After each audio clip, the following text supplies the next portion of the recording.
ई कहा माई रहे दा ना। बेटी पहिर ला, ई माई के आशीर्वाद न होला। अरे माई छुटकी के हार और हमसे भी ज्यादा पैसा देले बाड़ू, हमके कम काहे देलू? बेटी तू बड़ नु बाड़ू, आई छोट बेटी नु हिया। आ सही छोट के तनिका ज्यादा मान जान होवेला ना।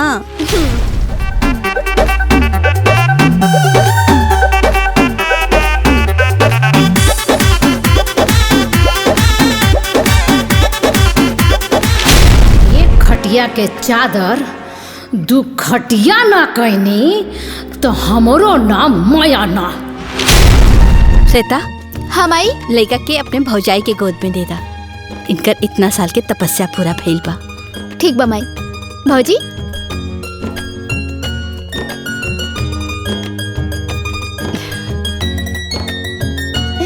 रुकी।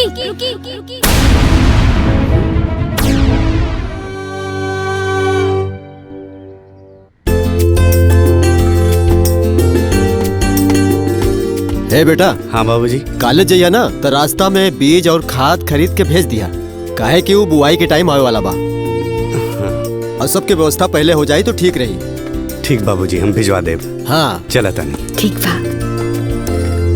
ई लीरा वालों के चाय हमके दे। माई हम ही रख के आवतनी। हाँ हाँ। अरे रुकिए अम्मा जी, चाय ना पी। काहे? पहले इली प्रसाद खा ली। तनी सा दा, तनी सा। ले अम्मा जी। हम हो गदा बाबूजी। प्रसाद। हाँ। अम्मा जी हम जूतिया के प्रसाद गांव में बांट के आवत बानी। ठीक बा। भौजी हम चली। अरे ये तो और अच्छा हो जाई, तू भी चला। ननन भौजी मिल के बाटी तब प्रसाद जल्दी बढ़ जाई। ठीक बा चली। हाँ। आई चल जाओ। ई टोला से दूसरा टोला तक पूरा प्रसाद बांट के आवे के बा। हाँ ठीक बा। चाची इली जियोतिया के प्रसाद।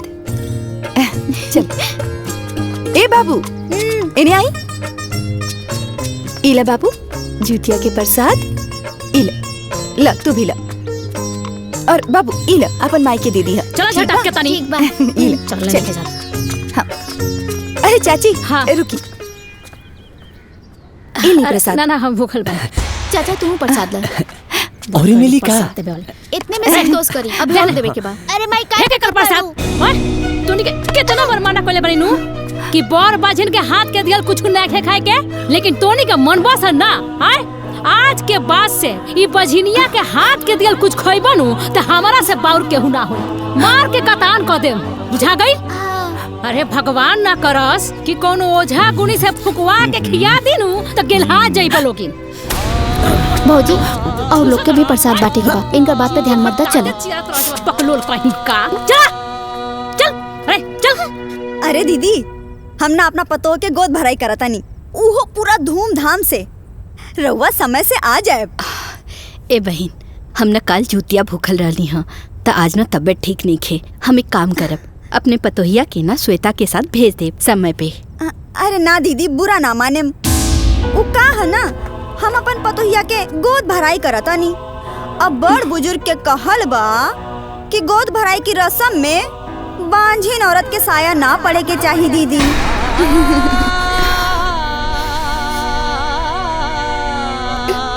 जौन समाज में चला त करतानी।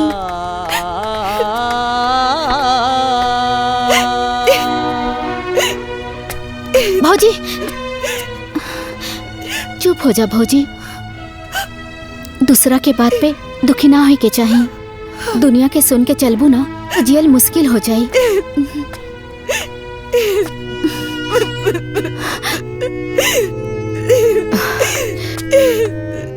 दुल्हन चुप हो जा।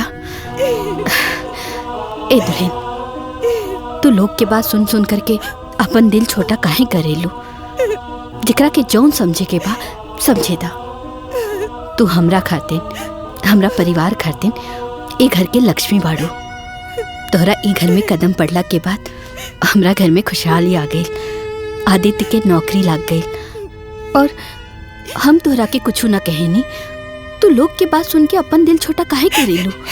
कुछ भी हो गया अम्मा जी, लेकिन बात तो सही बाटे ना। अब मानी तो बाजी नहीं ना। ए दुल्हन ऐसन मत कहा। देखा भगवान बाड़े, विज्ञान बा, तू अपन दिल छोटा काहे करत आरो? भगवान पे भरोसा रखा। भगवान के घर में देर बा, अंधेर नहीं खे।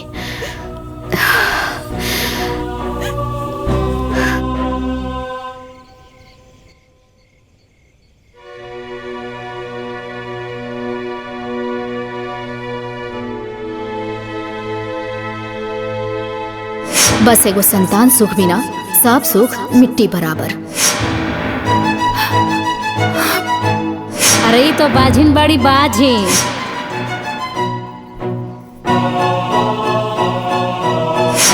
अब बड़ बुजुर्ग के कहल बा कि गोद भराई की रस्म में बांझिन औरत के साया ना पड़े के चाहिए दीदी।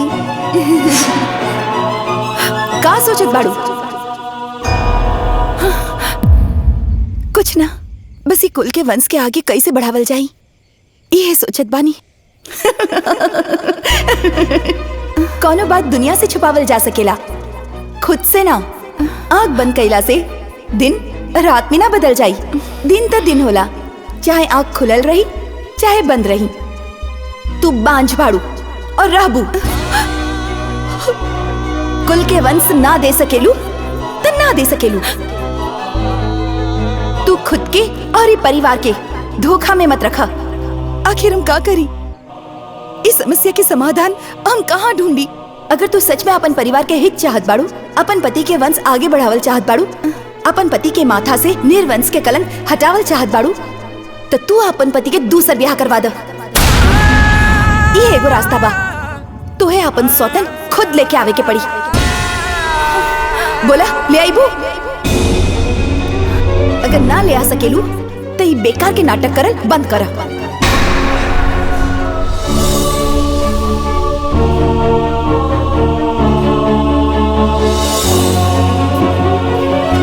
इली ब्लैक कॉफी। बाबूजी ये आपकी जीरा पानी।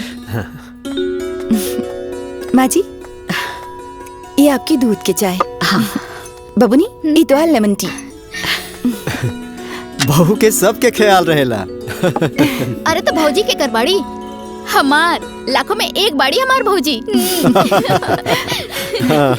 रउआ लोग से हमके कुछ जरूरी बात करे के बा। हाँ तो बोला ना, ये मैं पूछे के का जरूरत बा? आप इनकर दूसर ब्याह करवा दी।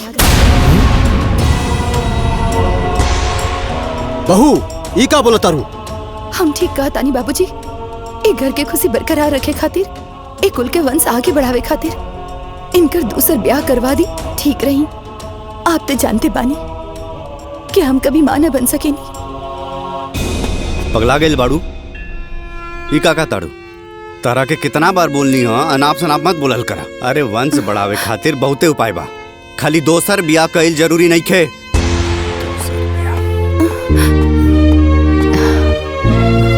ए दुल्हन, आदित्य बिल्कुल ठीक कहा था। इकुल कल ठीक नहीं खे, समझे की कोशिश करा बेटा। हाँ बहू, आदित्य के शादी करा के तू अपने हाथ से अपना पैर पे कुल्हाड़ी मारे चाहता रू? जब कुल्हाड़ी खानदान के जड़ पे पड़त होके ओके अपन पैर पे मार लिया ली अच्छा होगी। इस समय पैर ना खानदान बचावल जरूरी बा। अब का चाहता नहीं कि हमनी के बाद ही वंश में चिराग जलावे वाला केहू ना हो, ये वंश आगे ना बढ़े। आप सब लोग हमारी बात मानी, इनकर दूसर ब्याह करवा दी। ए में सबके भलाई बाटे, हमार भी और ये परिवार के भी। ए बेटा, एकर दूसर भी उपाय बा। एक काम करा, तू एगो लइका गोद लेला, तोहर गोद भी भर जाई और हमनी के वारिस भी मिल जाई। अम्मा जी, गोद लेला से वारिस तो मिल जाई, वंश ना। वंश तो अपन अंश से ही आगे बढ़ेला। पगला गेल बाड़ू, दिमाग काम नहीं करत? अरे बार बार समझावला के बाद भी बात समझ में नहीं आवत। आकांक्षा, ये सब तू जितना आसान समझ रहल बाड़ू ना, सौतन के साथ रहल उतना आसान नहीं खे। हमार बात माना, जैसन चला था चले था, यही में सबके भलाई है और तुम्हार खुशी भी। ए जी, हमार खुशी से जरूरी एक घर के वंश बाटे, ओ में सबके भलाई है और खुशी बाटे। और हाँ, हमके कौन पछतावा ना होई। अरे लोगन की ताना सुने से तो अच्छा रहे कि हम अपन सौतन के साथ साले और ये परिवार की खुशी के खातिर हमके जौन भी सही के बा हम सब कुछ सहले। देखिए सुनी जी, हमरा के ई घर में बच्चा चाहिए तो चाहिए।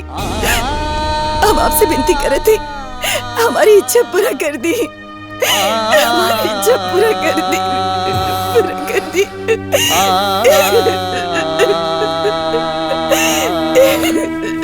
आकांक्षा ठीक बा, लेकिन हमारे एक बात सुन ला, हमरा बाद में कोनो टेंशन ना चाहिए। तू ओकरा के ज्यादा मानेला, हमरा के कम मानेला, ओकरा के ज्यादा प्यार करेला, प्यार बटता, ये सब हम कुछ ना सुने के चाहिए। बढ़िया से सोच ला, समझ ला, समय ले ला, तब फैसला लिया। हम खूब अच्छा से सोच ले बानी, हमरा कोनो शिकायत ना रही। ठीक बा, बाकी बाबूजी से पूछ लिया, वो जौन कहिए तौन हुई, उनकर फैसला ही आखिरी फैसला होगी।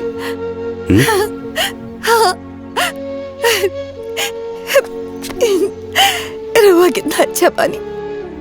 सब बात तो ठीक बा, अगर बहू के साथ मिल के सबके यही इच्छा बा तो आदित्य के दूसर बियाह हो जाओ। लेकिन ऐसा कौन बाप होई जौन की दुआ के अपन बेटी दिहल चाही, जानबूझ के अपने बेटी के सौतन बनावल चाही। ए जी, उ जौन अगुआ बाड़े त्रिलोकी, रउआ उनकरा से बात करी, उनके नजर में बहुत रिश्ता बा, वो जरूर कोनो न कोनो रिश्ता बता दी है। बात तो कई लेब, लेकिन ऐसा कौन लड़की हो कि जौन ऐसा रिश्ता, ऐसा वर अपनावल चाही।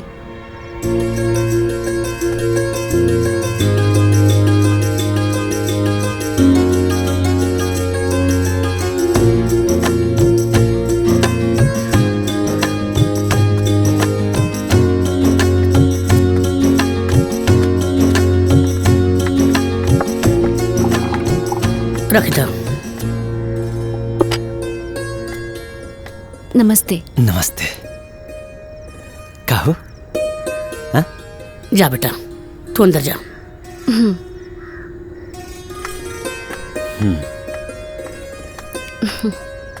लड़की सुंदर बिया ना?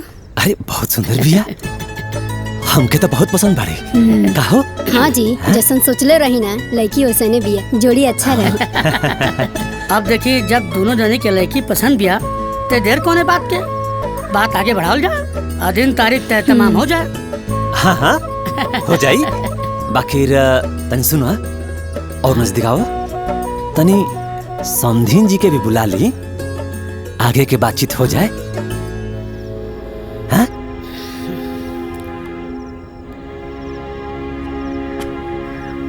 चली आई चली।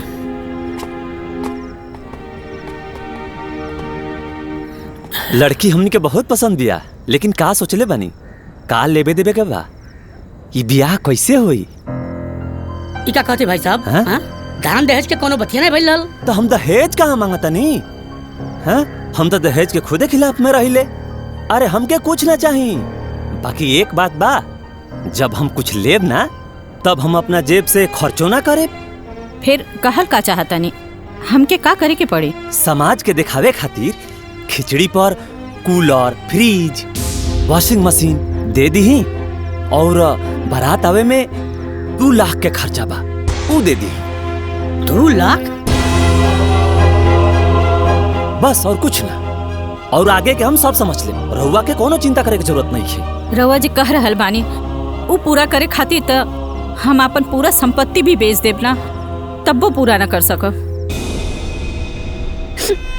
हम बस अपन बिटिया दे सकतानी, और कुछ देवे के हमारे हैसियत नहीं के। हाँ भाई साहब, देखी लड़की के बाप ना है, वो कुछ समय पहले ही स्वर्गवासी हो गए बड़े। एगो नादान भाई बा, अब जानते हैं ऐसे तैसे करके घर के पेट पर्दा चलेला।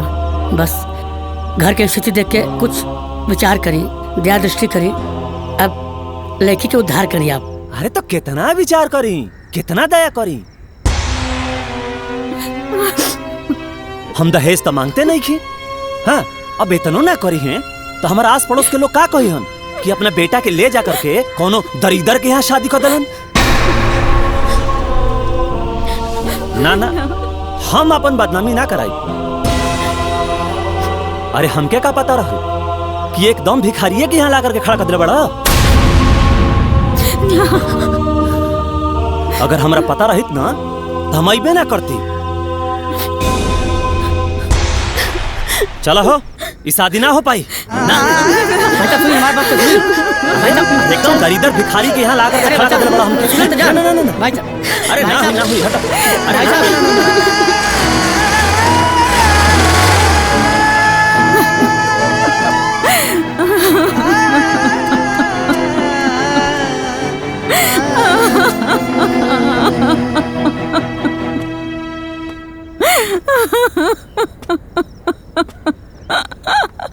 चुप हो जाइए जा, जन रोई दूसरा लड़का दिखल जाइए। अब दुनिया में लड़कन की कमी थोड़े बा। राउर लड़की लक्ष्मी है, ब्याह बिना थोड़े ना रह जाइए।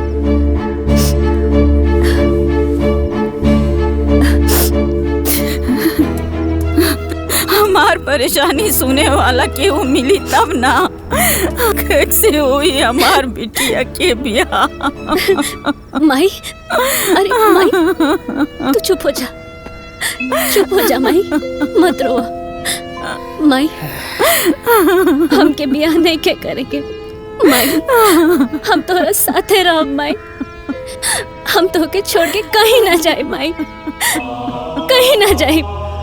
हम और भाई मिलके तोहर सेवा करे जा माई। बेटी माँ बाप के सीना पे एगो बोझ हो के ली बिटिया। माँ बाप जाके भी वो बोझ जिंदगी भर ना ढो सकेली। अगर आज तार बाबूजी जिंदा रहते कहीं परेशानी ना हो। माई, तू चिंता मत कर माई, सब ठीक हो जाए माई। हेलो हेलो, हाँ भाई साहब नमस्कार। त्रिलोकी भाई, कुबेर बोला तानी। अरे हम रउआ के खूब पहचानता नहीं, राउर नंबर सेव बा, तब मैंने नमस्कार बंदगी के लिए हैं। और बताइए कैसे याद के लिए हैं? सब ठीक ठाक बा ना? सब ठीक बा। तोहरा तो पता बटे कि आदित्य के शादी के 8 बरस हो गई, अभी तक बाल बच्चा नहीं भइल। बहुत जगह दिखैनी, डॉक्टर साहब भी जवाब देते लन, तो हम सब सोचत आनी कि दूसर ब्याह कर दिया हो। राउर विचार तो ठीक बा, लेकिन राउर पहल की पतोही का होगी। अरे ये सब उन्हीं की इच्छा बा, उहे दबाव डलनी कि आदित्य के दूसर ब्याह कर दी। अच्छा अच्छा अच्छा, तब तो ठीक बा। रउआ कोनो सुंदर लड़की देखी? देखी कुबेर भाई साहब, लड़की तो मिल जाई, बाकी राउर हैसियत और घर परिवार के हिसाब से खोजल तनी मुश्किल बा। हमके सुंदर लड़की चाहिए, घर परिवार नहीं। कोनो संस्कारी लड़की ढूंढी जैसे हमार वंश आगे बढ़ सके। चुप हो जा माई। ये समझी राउर काम हो गए। फोन रखा था नहीं, राउर का हम जल्दी फोन करता नहीं। ठीक बा। कहल बा ना, भगवान के घर देर बा अंधेर नहीं। भगवान सबका दुख समझे लें।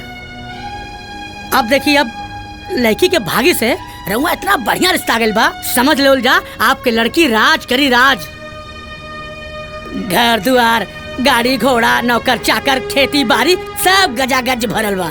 और तो और लड़का लेक्चरर है। और समझ लो जा कि दिया से लेके खोजले ऐसा लड़का ना मिली, वो बिना दहेज के, वो इकलौता लड़का। जब इतना हैसियत वाला बाड़न त हमने जैसन गरीब से रिश्ता काहे जोड़ियन? वो कहे ना कि लड़कवा के एगो बियाह पहले से भइल बा, लेकिन ओकरे एको बाल बच्चा नहीं खे बाड़े। और ओकर पहल की मेहरारू चाहतिया कि इनके दूसर बियाह हो जाए, ताकि घर के वंश आगे बढ़ सके। का दुआ ब्याह? वो पहली पत्नी के घर में रहते पत्नी घर छोड़ के चल गई रही, चाहे मर गई होती, चाहे तलाक हो गई रही, तब कोनो बात रही। लेकिन पहली पत्नी के घर में रहते हम अपन बेटी के वो घर में सौतन बना के ना भेजब। अब देखी, लड़की के कोनो परेशानी नहीं हुई। हम परिवार के अच्छे तरह से जानते हैं, बड़ा संस्कारिक परिवार है। कुछ भी होके हम ऐसा घर में अपन बेटी के ब्याह ना करब। देखल जा, लड़की के जीवन के बारे में सोचल जा। ऐसन घर परिवार बड़ा नसीब से मिलेला। हम तो ये कहम ना, एक बार ठंडे दिमाग से सोच लेवल जा और परिवार से मिल लेवल जा, ओकरे बाद जौन भी आपके विचार हुई तुम कल जाई। देखा बेटी, हम तहार सब बात मानतानी। हम मानतानी कि घर द्वार धन दौलत के कोनो कमी ना होगी, ओकरा उ घर में सब सुख सुविधा मिली। बाकी लइका में तो धाक बा ना। अब तू ही बतावा, जियत मछली घोटा ले ई दुनिया के कौन माई ऐसन होगी जे अपन बेटी के सौतन बना के भेजी। मान ला आज तहार मन ठीक बा तो सब कुछ ठीक बा, आ कल अगर तहार मन खराब हो जाए तो हमार बेटी की जिंदगी तो बर्बाद हो जाए ना। ना माँ जी, ऐसन कब्बो ना हुई, हमार मन कब्बो ना बदली। रवा ये बताई, हम ही शादी करावल चाहत बानी और हम ही खिलाफत करब। देखी माँ जी, रउआ मन में कोनो प्रकार की दुविधा मत रखी। बस रउआ ये सोची, हमरा और बड़ बेटी बानी और अंजलि हमार छोट बहिन। माँ जी, हम अंजलि के आपन सौतीन ना, आपन बहिन बना के रखब और हम अंजलि के कबो कोनो तकलीफ ना होके देब। वो हमेशा खुश रही है माँ जी। जेकरा तोहरा जैसन बेटी होके ओकरा कौन बात के चिंता बा। हम जानत आनी कि अंजलि के वहाँ कोनो तकलीफ ना होगी। बाकी हम मजबूर बानी, हम ओकर माई बानी ना। हम ये फैसला ना ले सकब। अगर अंजलि के मंजूर होके तो हम तैयार बानी, उनकरा से पूछला। ठीक बा।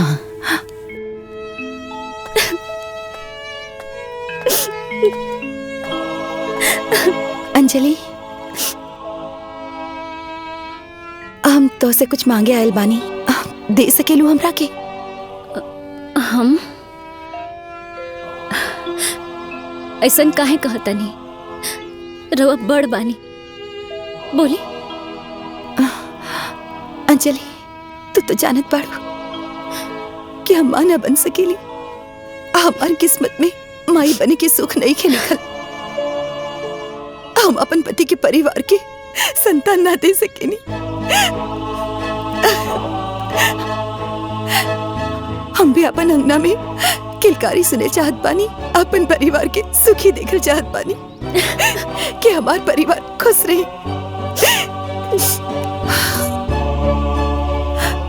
अंजलि, हम तुम्हारे आगे झोली फैलावता नहीं, हमार झोली खुशी से भर दे। अंजलि, हम अपन पति तो के शपथ बानी, हम तो के सौतन बना के ना, अपन बहन बना के रखब।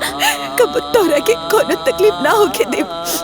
बस तू हमार पति से ब्याह कर ला, ब्याह कर ला, उनकरा से शादी कर ला। अंजलि, उनकरा से शादी कर ला। दीदी, ऐसा मत करी।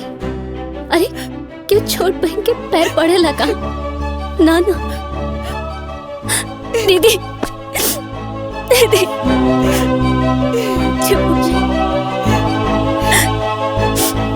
दीदी, हम ब्याह करे खातिर तैयार बने। अंजलि, भगवान करे हमार सारा खुशी हमार बहन के दे दे। हमार तो भाग्य खुल गई। आज हमके दो गो बेटी मिल गई। हाँ माई, हमरा के दो माई मिल गई नी। अंजलि, हाँ, अब तो तैयार हो जा, हम छेका की तैयारी करत बानी। माई,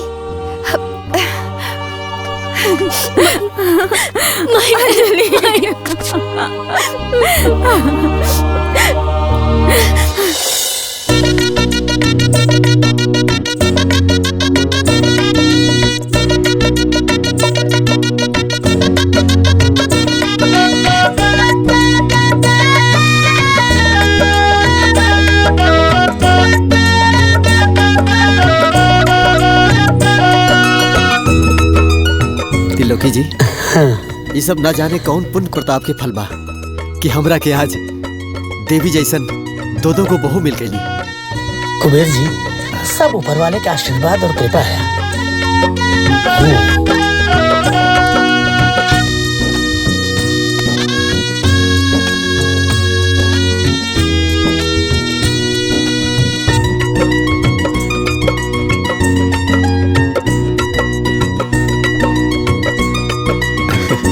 बाबूजी खुश रह। गोर लागतन। खुश रह। अम्मा जी गोर लागतन। खुश रहा।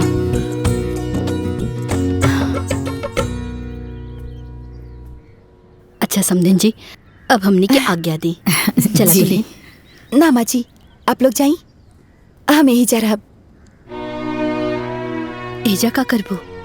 माँ जी, ये हमार मायका बा और हम ही घर के बड़ बेटी बानी। हमार छोट बहन के ब्याह पड़ल बा, हम तैयारी ना करब तो के करी बताई। और भाई हमार बहुत छोट बा, माई अकेले पड़ जाई। सारा तैयारी हमरे करे के बा माँ जी, यही से हम यही से रुकब। ठीक बा भौजी। हाँ? आप अपने बहन के शादी की तैयारी करी और हम अपने भैया के शादी की तैयारी करे जाता नहीं।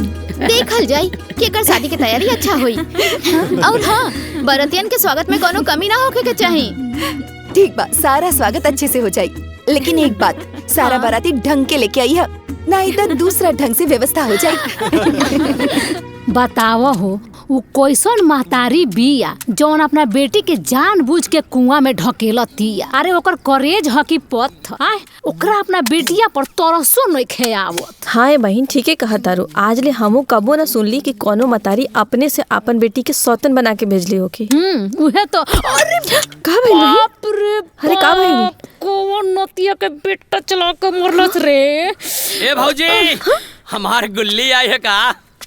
अच्छा तो ई तोहरे करम कांड रहला। आय कौनो ना कौनो बहाना बना के मेहरी सन के गोल में घुसबा जरूर, उह झुम्मर पारे खातिर। अरे भौजी, हम ढोलू गुल्ली खेलत रहनी, आ गई है वही ले आई नहीं। ए ढोलू तू जा खेलत रहा, हम आवत हई। का बात होता भौजी? गांव के कुल औरत तोहर भौजी लागेला का? हाँ, जे सबके निहारत रहेला। अरे भौजी सब लगी है काकी तक के करी और ये ताकी। देख खर्च हो जाए। न्योता होता आइल बा कि ना? वो आदित्य के बियाह पड़ल बा, बाकी अभी तक हमारा के न्योता न आइल। हमारा के न्योता आइल बाटे, मिठाई खाए में खूब मजा आई। हमहू जाई बारात। लालो सुन लो इनकर खैले में राजबा। ई तो उहे कहावत हो गई, मेहरी मारे खुशबाड़ी। ठीक कहा तारू भौजी, जय बराते ये अल्लूगा दोतन भौजी के। ए, चुप करी। हाँ? निकली यहाँ से, फालतू बात ना हमरा घरे जाई। कहे डरात हो, गुल्ली आपन लेत हई। गुल्ली ले पे।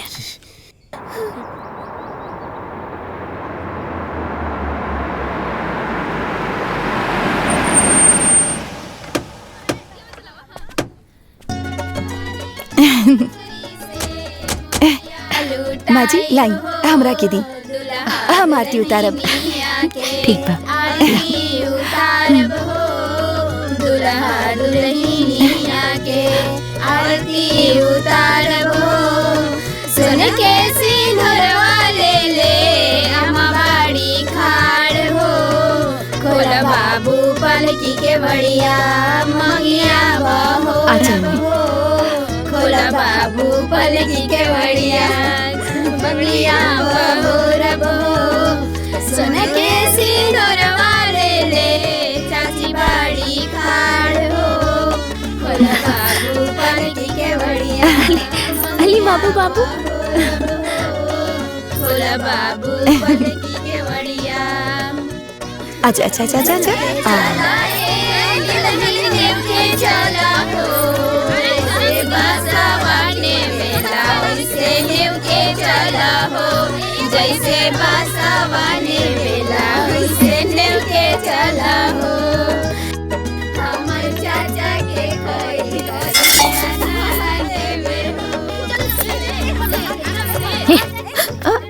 का मार जे अगर आइल बाड़ू, बुझाता कि ऐसन बियाह देख लो ही नहीं खू। अरे बहन, परिवार होखे तो ऐसन देखा कितना खुशी खुशी सारा विधि विधान करतिया और तो और सौतीन के आरती उतारतिया। 4 दिन के चांदनी फिर काली रात। देख ली हा, बहुत जल्द इहे सौतीन हो जाई है। और ई है उनकर कैसन आरती उतरी है देखे के मिली। अरे ना बहिन, हमके तो लगता है रिश्ता निभा जाई। देखत ना बाड़ू दोनों में कितना प्यार दिखात बा। अच्छा, ढेर मीठ मिठाई में नू बहुत जल्द कीड़ा भी लाग जाले से, बुझा गई। तू यही जी बाड़ू देखत। अरे बहन चलो, मुंह दिखाई देखे के बाकी ना। अरे हाँ चलो जरा हमहू तो देखी बड़को कौन हुर के परी उतार के लेके आइल बाड़ी। चलो चलो चलो चलो खाई। ए बहन अब मुंह मीठा तो करा देलू, तनी अब दुल्हन के मुंह दिखा दे तू। ए श्वेता, हाँ माई, जा अपने भौजाई के लिए आवा। ठीक बा, ले आवा तनी।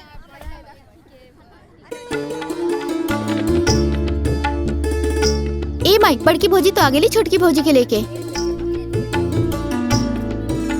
देखा बेटा पर आ गई। देखा का लेके आइल बड़ी। आराम से बैठा। तू लोगन के मुंह देखे के रहे ना। रुका अभी दिखावा तानी। रुकी माँ जी, हम दिखाई अपन छोट बहन के घूंघट हम अपन हाथ से उठाई और सब लोगन के दिखाई। हाँ तू ही दिखावा, बाकी दिखावा जल्दी।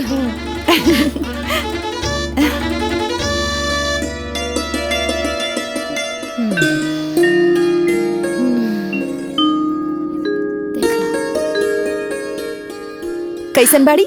हाँ भाई, लाखों में एक बाड़ी। आखिर बहन के कर बाड़ी, हमार बाड़ी। दुल्हन अपन हाथ आगे करा। इला हमरा तरफ से नेक खुश रहा।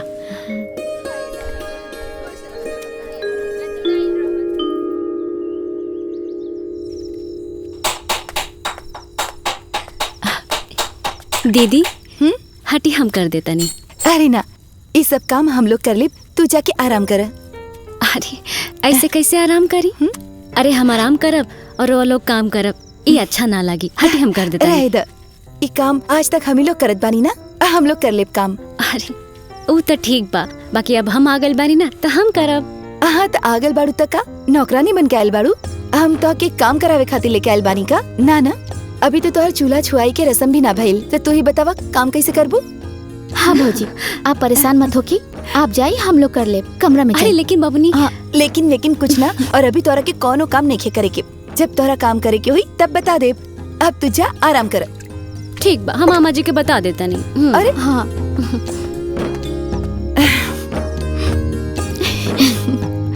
आमा जी देखी ना, दीदी हमके कुछ नहीं की करे दे। अब तनी रहुए कही ना कि हमके भी कुछ करे दी, हम कितना दिन तक आराम करब। अब तो हर दीदी जोन बोलतिया ना उहे जाके करा, जा आराम करा। ठीक बा। अरे से बरावे लायक तू आ गई ला? बाबू हम तो के कब से जोहत बानी, बतावा सुबह से कुछ खैले नहीं खा, भूख लागल होकी ना? रवा के कुछ सोच विचार होके के चाहिए ना।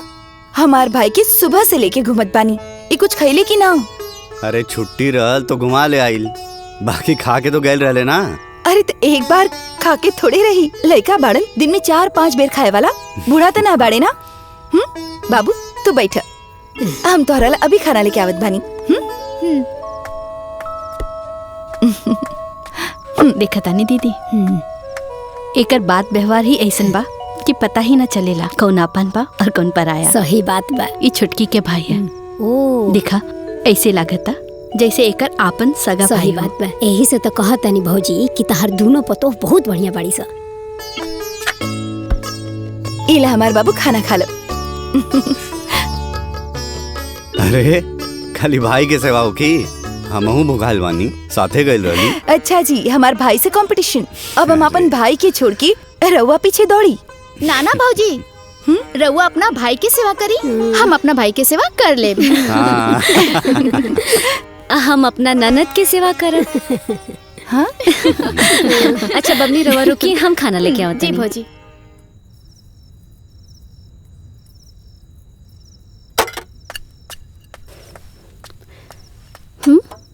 हाय देखा दीदी के दिन भर काम करत रहनी। दीदी दी हम धो देता नहीं। अरे ना ना, हम धो ले, तू बैठ। अरे रवा अकेले कितना काम करब, थक जाए, हटी हम कर देता नहीं। अरे हम बूढ़ हो गए बानी का, जी बर्तन धोए में थक जाए। अरे दीदी ऐसा कोनो बात नहीं है, छोट बहन के रहते हुए बड़ बहन घर में काम करी, ये अच्छा नानो लगी? क्यों देखी तो का कही, हम धो देता नहीं। ठीक बा करी है, लेकिन अभी ना, अभी तोहार काम धंधा करे के दिन नहीं खे। अभी तो तोहार हाथ के मेहंदी भी नहीं खे छूटल, और हम तोहरा से काम कराई, अगर लोग बाग देखी तो हमरा से का कहिए? कही तो कही, हम धो देत बानी। अरे रहे तो तू। भौजी इली राउर माई के फोन बा। माई के फोन? हाँ लावा दो। हाँ माई माई प्रणाम। खुश रहा बाबू, खुश रहा। कैसन बाड़ू बेटी? माँ जी यहाँ पे सब केहू ठीक बा। हमार छोटकी बेटी कैसन बाड़ी? तार छोटकी बिटिया भी एकदम ठीक बाड़ी। अच्छा, तनी हमरा छोटकी बेटी से बात करावा ना। छुटकी माई के फोन है। माई हमरा से बतिया के घर हाँ, इला। हेलो, प्रणाम माई। खुश रहा बेटी, खुश रहा। दूधो नहा पूतो फला। आ बेटी तोहनी दोनों लोगन के आवे के बाद जन्माष्टमी में। अच्छा, अब माई हमने के जन्माष्टमी में बुलाओ तरी। हाँ कह दी। हाँ अच्छा माई ठीक बा, हमने के जरूर आइब सन। ठीक बा, प्रणाम। ठीक बा, खुश रहा बेटी। अरे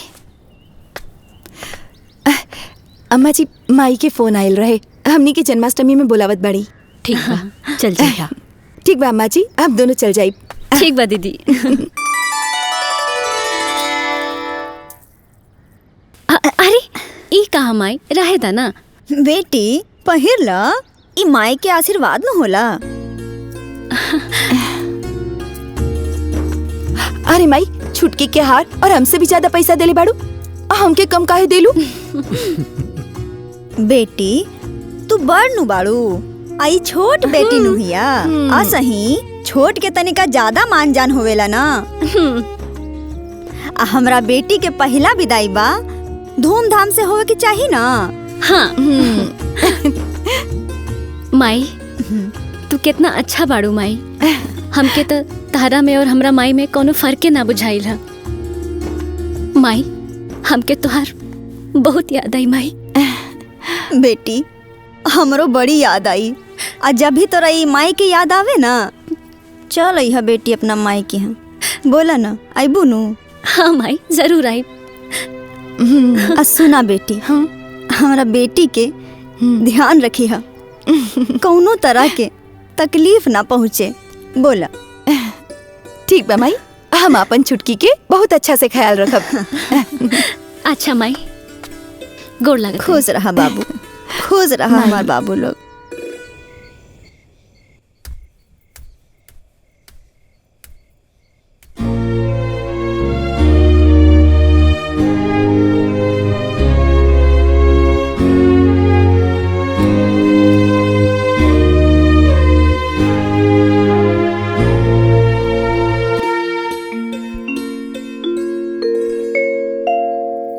अरे छुटकी, ई का करत बाड़ू?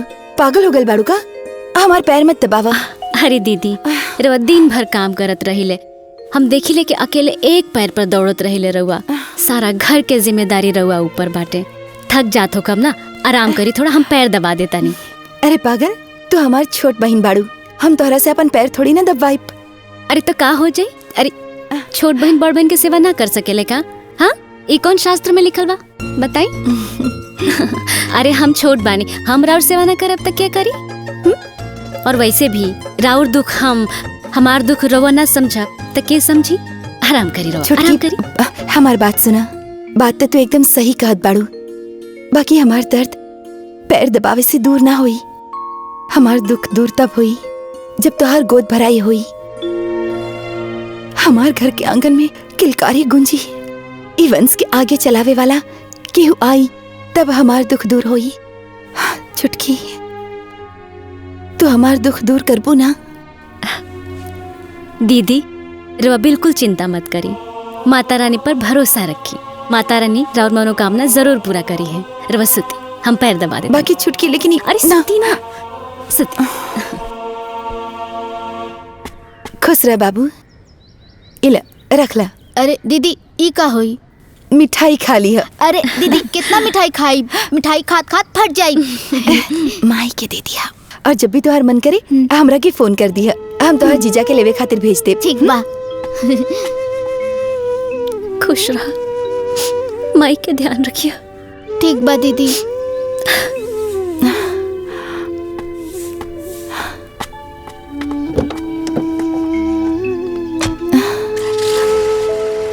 ए चाची, दोनों सौतीन में बड़ा पटरी रहेला, मिल जुल कर बड़ा प्यार से बहिन लेखा रहेला दोनों। हाँ बहिन, देखला से तो ना लगेला कि दोनों सौतीन बाड़ी सन। हाँ। अरे आज तक ले सौतीन में कहियो पटल बा? आ बहिन बन के रहल बाड़ी सन कि ई दुनु जानी रही लो। अरे जले छोटकी के लइका फैका नइखो सन तले बहिन बनल बाड़ी आ जहिया कोनो ओकर बाल बच्चा भइल कि दोनों बहिन में मार जे झोटा झोटी होखे लागी फिर देखनिहार लागी केंगनिया पटका पटकी होता। देख के तैसन नहीं लागत के ऐसन होई, बाकी भगवान के मर्जी। हाँ का भौजी दाना भुजवावत हूँ का? हम दाना भुजवावे आइल है। तो हरे कमी रहल हम जानत रहनी हा कि तू अइब जरूर। अरे जहाँ 4 गो मौगी सन के देखेलनु कोनो ना कोनो बहाना बना के घुसब जरूर झूमर पारे खातिर। हटाम तोहर संती झोंक देते। काहे झोंक देबा? हम खुद ना झोंकले में का कि मर्जी आइल बड़े झोंकवावे। अरे काहे खिसियात बाड़ू? कभो प्यार से बतिया लेवा करा। खैर छोड़ा, और सब ठीक बा ना? काहे तू ठीक कर देबा का? ठीक ना रही त ए चाची दी हमर चना दी। जब देखत पीछे पड़ रहला बियाह होबा तबो दूसरा का मेरे खखुआई रहला कैसा नहीं मरद पाए। ए मट्टू लावा हम भुज दी। रह दे हम कच्चे खा ले अपन भुजवावा ना। ए भौजी अरे केहू बा हो घरवा में का हो दुल्हन? यही जी बैठल बाड़ुआ बोला तो नहीं खो। अरे चाची जी सुनाई ना दिहला। आई आई बैठी ना बैठी। अरे बस बैठे ना। वो का हनु कि तनी गोय रहनी है गोनसारे भूजा भूजे खातिर तो सोचनी है कि तनी हाल चाल पूछ ली। अच्छा कहनी है। और केहू लौकत नहीं खे कहाँ बालू? अब आमा जी अब बबनी बाजारे गइल बनी कुछ सामान के खरीदारी करे खातिर। दीदी सुतल बनी। का सुतल बड़ी? हाँ। अब ई कौन बेरा हो सुते के? खैर ऊ ना सूती है तो के सूती?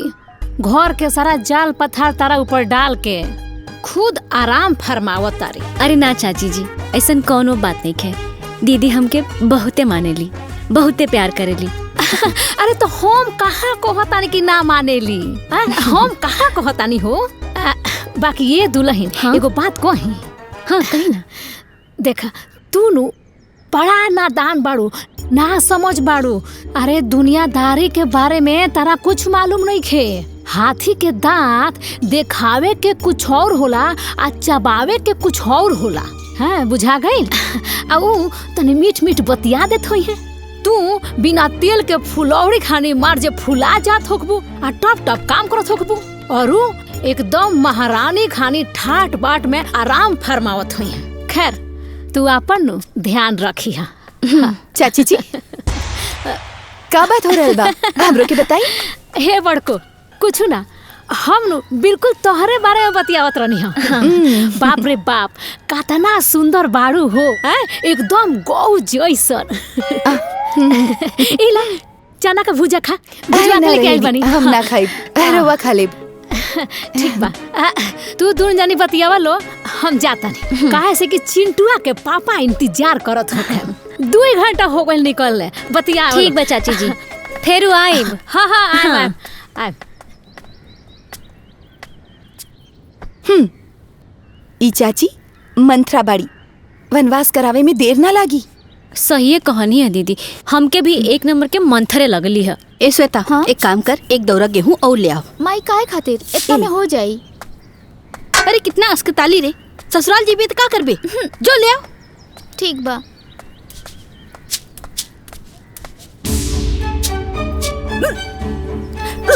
अरे भौजी भौजी माई भौजी देखी ना छोटी भौजी के का भइल?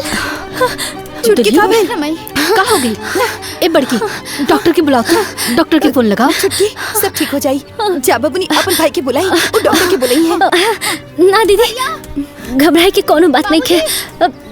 हम ठीक बने थोड़ा सा मन में चला था उल्टी जैसा मन होता। ए छुटकी खुशखबरी बाका? छुटकी हाँ हाँ छुटकी अरे बहू के काम तू है। सच बताड़ू सच बताड़ू। अरे माई बने वाला बानी अम्मा जी माई बने वाला बानी। बबनी माई बने वाला बानी। बाबूजी माई बने वाला बानी। अजय माई बने वाला बानी। माई बने वाला बानी।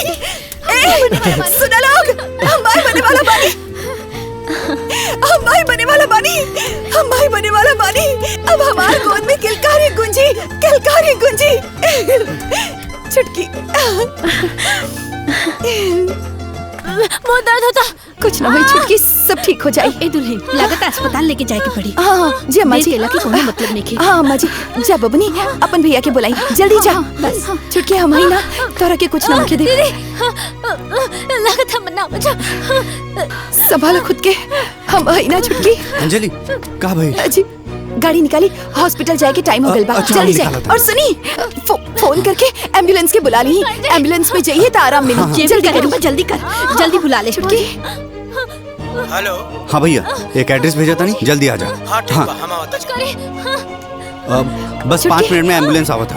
ए श्वेता, जा अपने बाबूजी के बोल दे, दाई के बुला ले हमें। तब तक वो संभाल ले। छुटकी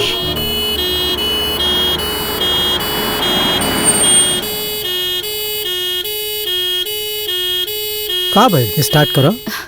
अजी अभी तक ना आई, एम्बुलेंस कहाँ तक पहुँचल बा? जरा फोन करके पूछी ना। रुका, हम फोन करा था। हम बर्दाश्त नहीं होगा। अरे भैया कहाँ रह गईला? हम आपके घर के सामने आ गए बानी, लेकिन का करी, गाड़ी बंद हो गई भी, स्टार्टे नहीं की हो। गाड़ी में कोनो दिक्कत हो गई बा। जल्दी करो। एम्बुलेंस आ जाए। आई आई आई जल्दी आई ना अम्मा जी। छुटकी सब ठीक हो जाए। आई आई देखी ना। तनी घबराई मत, परेशान मत होके, जाए दूध में घी डाल के ले ठीक, और इनका के कमरा में लेके चली, ना तो परेशानी हो जाए। भिजवाओ तानी। छुटकी अंदर आराम से। हाँ आराम से। लेकिन आहिस्ता से। लेकिन अम्मा जी आप तोरो के हम ही पैदा करो ले बनी। हैं? अच्छा देखिए देखिए। एम्बुलेंस के का भइल? वो कहाँ तक पहुँचल बा? छुटकी बहुत तकलीफ में बा। अरे एम्बुलेंस छोड़ा, अपनी गाड़ी से चला। हाँ बाबूजी सही कहा था नहीं, तू अंजलि के ले आवा, हम गाड़ी निकाला था नहीं। हाँ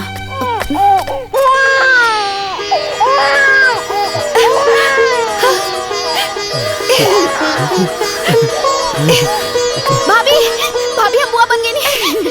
भैया आप पापा बन गई नहीं। बाबूजी रघुआ दादाजी बन गई नहीं।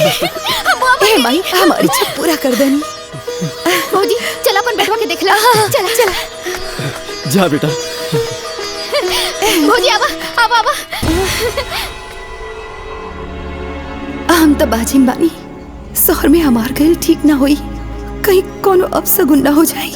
आकांक्षा का भाई?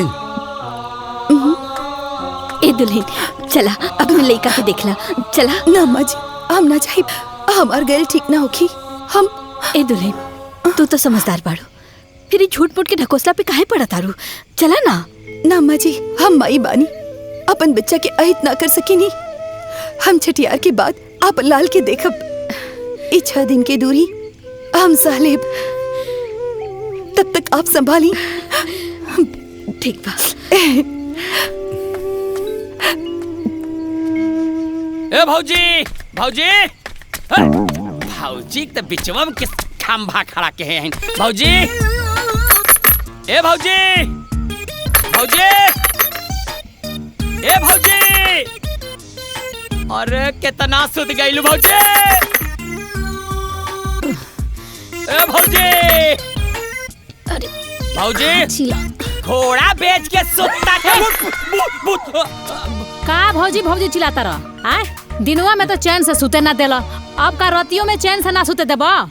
अरे हाफत का बड़ा लौकत नहीं खे हे जी सुतल बानी हम। अरे तू बहरे सुतल बाड़ू? अरे देश के कटहा कुकुर दुआरे दुआरे घूमत बाड़े, काट ले ते तक के सुई घुसवबू, इनका का बेटाई कह दे होई के। खैर छोड़, जौने बात ऐसन बतिये रहल कि रहल न गइल कि पहले भौजी के बता दी, वह दितवा के बेटा भइल। अरे ओकर बेटा भइल बा त का ओकर नार काटे जाई हम? अरे भौजी खिसियात काहे बाड़ू?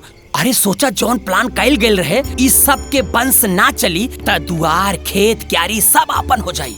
ई सब सपना पे पानी फिर गइल ना। हाँ हो, ई तो तू बिल्कुल सही कहता रह। चला मिठाई खाए के तो मिली ना।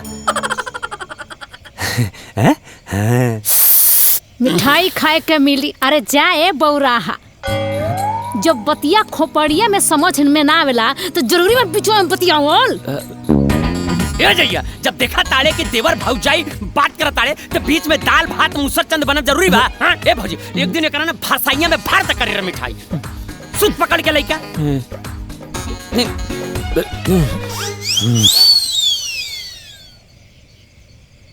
अच्छा दुल्हन अब हम चलत बानी। हाँ दीदी, राउर बहुत बहुत धन्यवाद। ईश्वता, अपने बाबूजी से कह दिया कि इनकरा के घरे पहुँचाए हैं। ठीक बा माई, चलो चाचा। मन्ना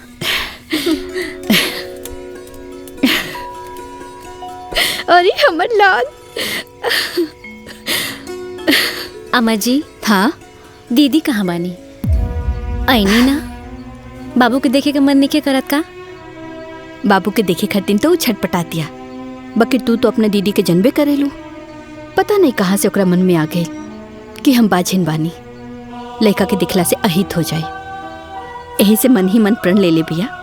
जब लड़का के छठियार हुई ना, तब इनकरा के देखबो करी और कुदियो उठाई। अच्छा तू बैठा, हम जाता नहीं, बाहर जाके देखता नहीं। अच्छा तई बात बा। बाबूनी, ए बाबूनी। हाँ भौजी। यहाँ बा। हाँ का भेल भौजी? पहले अपन हाथ धोली और फिर ओछवाइन के दूध ले जाकर छुटकी के पिला दी। हाथ तो हमारे साफे बा भौजी, दाम पिया के आवत नहीं। अरे तो फिर से धोली। एक बात समझ ल, इस समय में साफ सफाई के ध्यान ज्यादा रखे के पड़ेला। ठीक बा भौजी।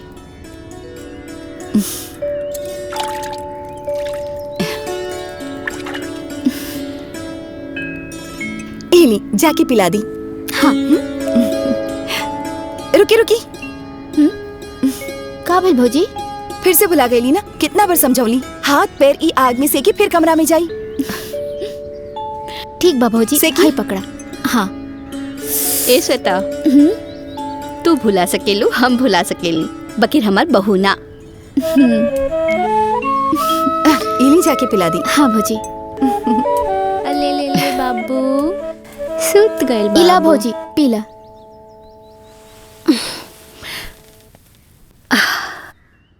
अरे बबनी, अभी हमार मन नहीं खे करत, रख दी, हम बाद में पी ले। हम भौजी रखे के ना बाटे, पिए के पड़ी। अरे अरे हमार मन नहीं खे करत, रहुआ पी जाई। ठीक बा, हम बड़की भौजी के बता देत बानी। अरे ना ना ना दीदी, दी हम पी जाता नहीं। हाँ हमारा अच्छी भौजी ना।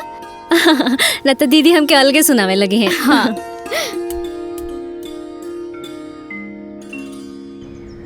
माई, बाबूजी आइली चाय। हाँ इली। अरे बेटा आदित्य। हाँ बाबूजी। कल छठी पुजाई बाटे, तो सब रिश्तेदार के फोन कर देले बड़ा ना? हाँ बाबूजी, हम सबके फोन कर देले बानी। अरे हम तो भुलाइए गई रहनी है। देखना, इना पूजा के सामान की लिस्ट है, आज समय ना ध्यान से ले ले आई है, भुलाइए मत। हाँ माही तू चिंता मत करा, हम सब ले आई, कुछ ना भुलाई। ठीक बाबू, चला तनी। आई ना बाबूजी। माई देखा, भैया आ गई ले।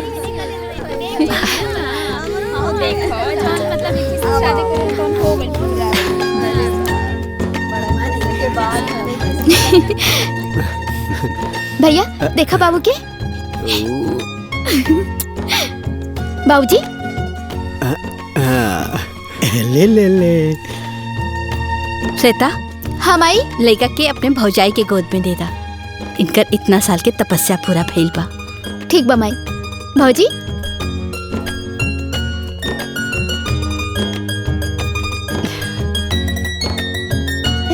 रुकी।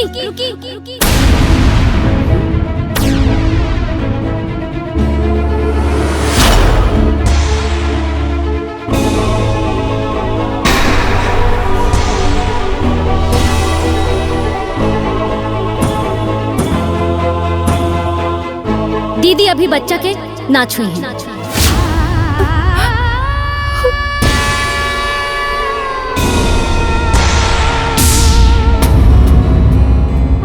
पहले फैसला हो जाएगी।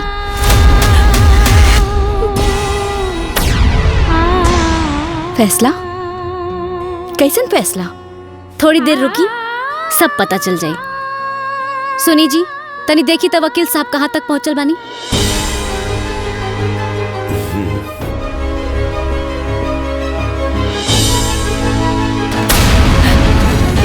लगता कि बहिन बहिन के प्यार फफा गइल बाटे।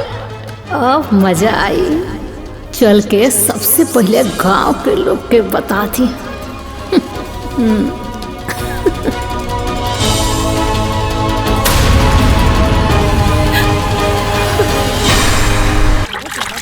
अरे चाची जी रवा अभी जाता निका छठियार होता? अरे छठियार तो हो गई लेकिन मामला अभी चालू हो गई। का हो गई? अरे रवा लोगिन चल के देखी लोगिन तले हम और लोग के बुला के लेके आवत नहीं। हाँ, चल चल चल अरे भौजी बहुत खुश बाड़ू, का बात बा? अरे रवा मालूम नहीं है का? ना भौजी तोहर कसम हमका कुछ ना पता बा सच्ची। ला ई तो उहे बात हो गई, पूरा गांव जर गईल। अब पुआरा कहे कि लाता में से बदबू आवता। अरे कुबेर चाचा के छोटकी पतोहिया बड़की पतोहिया के लइकवा देवे से मना कर दलस और तो और चोहू नहीं के दे। बताओ लइका होते ही बदल गईल। सच्ची भौजी? हाँ और तो और पता ना का ऐसला फैसला करे के कोहत लसिया वकील बुलौले बिया। लागता अब घरवा में बंटवारा हो। अरे भौजी एक नंबर के समाचार सुनौले बाड़ू, सुन के हमार करेजा जुड़ा गई। हम मजा आ गइल भौजी। देखा सही कहला, साउथिन होला उ कभू बहिन ना हो सकेला। अरे चलो चलो तमाशा देखल जा। चलो हे भौजी तू जा, नया नया समाचार सुना। हम जाता नहीं तोहर मुंह मीठा करावे खातिर मिठाई लेके आवत। जा जा जा ठीक बा, तनी ध्यान से सुनिया। 2 किलो ले जा। देखा जैसा आपने बोला था वैसा ही पेपर मैंने बना दिया है और रजिस्टर भी करा दिया है। ये लीजिए, खुद पढ़ लीजिए।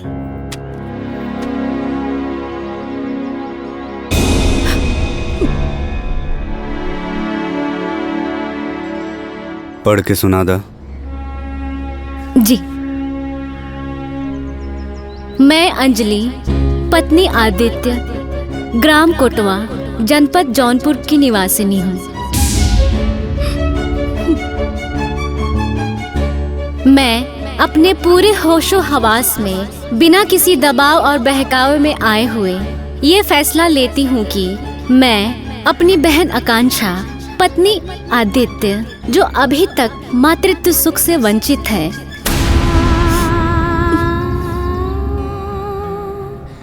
जो भविष्य में कभी मां नहीं बन सकती, जिनकी संतान प्राप्ति की लालसा पूरी नहीं हो सकती,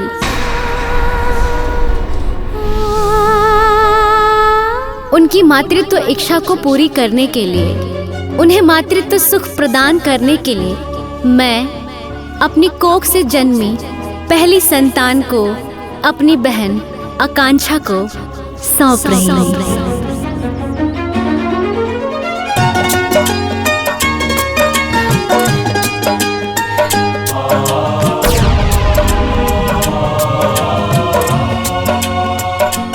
आज और अभी से मेरे इस बच्चे पर मेरी बहन आकांक्षा का पूरा अधिकार होगा।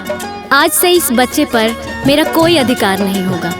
ये कानूनी दस्तावेज में लिख दिया गया है ताकि प्रमाण रहे और वक्त ज़रूरत पर काम आए, और मैं कभी बच्चे के ममता में वशीभूत होकर बच्चे को अपनी बहन आकांक्षा से मांग ना सकूं, अपनी ममता के मोह में आकर अपनी बहन आकांक्षा को कभी ठेस ना पहुंचा सकूं।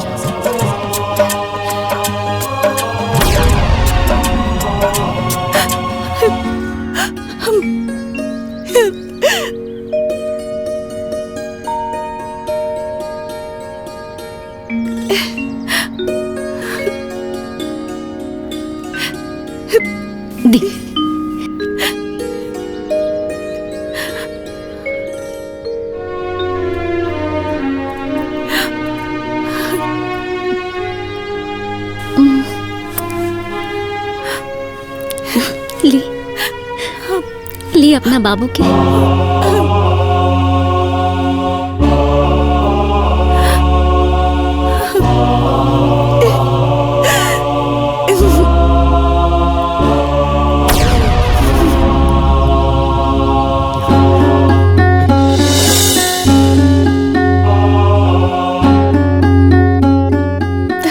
छुटकी ऐसन काहे कइलू? ई सब करे के का जरूरत रहे? दीदी जरूरत रहे दीदी, रउआ घर के वंश के आगे बढ़ावे खातिर। ए दुनिया में बच्चा के ले आवे खातिर रवा कितना बड़ा त्याग कहनी, यहाँ तक कि रवा अपन पति भी बांट देनी, जो दुनिया में कोनो औरत सोच भी ना सकेली। रवा ऐसन कर देनी और ये बच्चा के ले आवे खातिर रवा अपना हाथ से अपन सौतन तक उतरनी, तब फिर ये बच्चा पर हमार ना राउर अधिकार बा दीदी। ये बच्चा राउर है दीदी।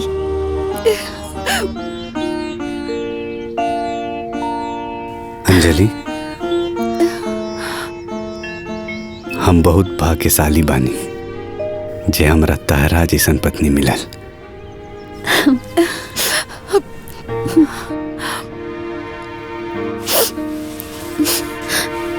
ए जी सुनी ना, हाँ? अब पंडित जी के भी बुलवा ली ना, अब पुत्रदान करे खातिर भी कर्मठ करा लिहल जाओ। काहे से कि धर्म के हिसाब से भी हम चाहतानी कि ई बच्चा दीदी के हो जा।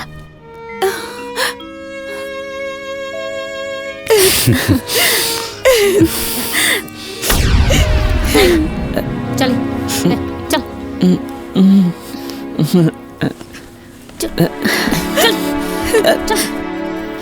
चल मिठाई खेबे ते आय मिठाई खेबा ओतई गार देम तहार बाप बढ़नी मारो। मिठाई लेके आ गई नी, ई देखा ला, ई ला मिठाई ला, ला खा ला। अच्छा लेके आइल बड़ा तो तू ही हुर्रा। अचानक ही मिजाज कैसे बदल गए? कहाँ हो गए भौजी? अरे का बताई, सब गुड़ गोबर हो गए। कैसे? अरे हम जितना सोचले रहनी हाँ सब उल्टा हो गई। हाउ छोटकी अपन लइका बड़की के गोद दे दलस, उहो हमेशा हमेशा खातिर। हाँ ये कैसन हो गए? 150 रुपया उधारी करके मिठाई लेके आई। घबरा जी भौजी, बालू के घर कई दिन एक न एक दिन ठहबे करी। तू गुस्सा तो ला मिठाई खा ला। अरे हमरा नहीं खाए के। खा ला भौजी, जवन तू चाहत बड़ू वही होई।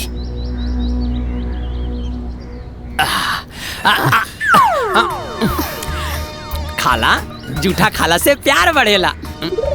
कारे जी बढ़ेला कि ना? बढ़ेला, खिया था फिर हमरो के दिया। जाए बौराहा ला पहले तू सोच। कहाँ मुखाएम? का भौजी साफा जनरेटर पैदा कर ले बड़ू का? आ कारे जइवा डीजल पी के पैदा कर ले रहे का? जो भी मैं कह रहा हूँ आप उसको दोहराइए। मैं अंजलि देवी सभी देवी देवताओं को साक्षी मानकर अपने पुत्र का दान करती हूँ।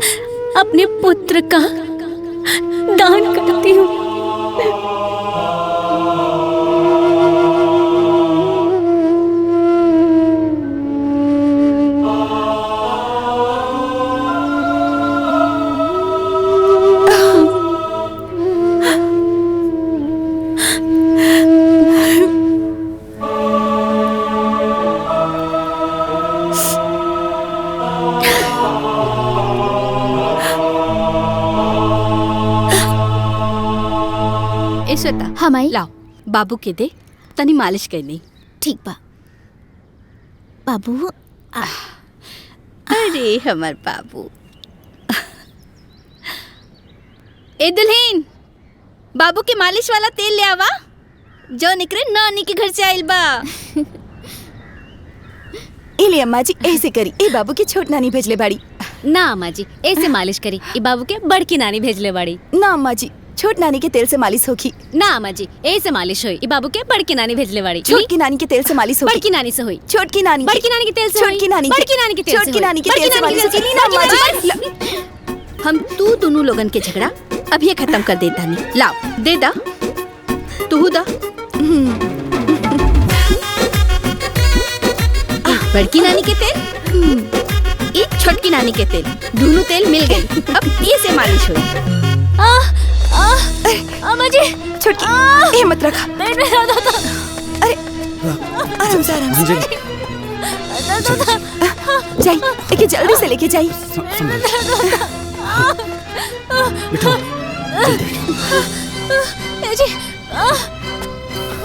ये आदित्य डॉक्टर साहब से बोल दिए 2 दिन से पेट में दर्द होता। आज बहुत ज्यादा बढ़ गई बा। हाँ माई बता दे। मम्मी छोटी माँ के का भइल बा? छोटकी मम्मी के पेट में दर्द होता, डॉक्टर के पास जात बड़ी दिखावे, ठीक हो जाई। हमू जाए के बा, हमू जाए। ना ना बेटा अभी आ जाइए। तू यही जरूर का। हम लोग के लिए चला ना। बेटा रोए के ना बा, वो आ जाइए।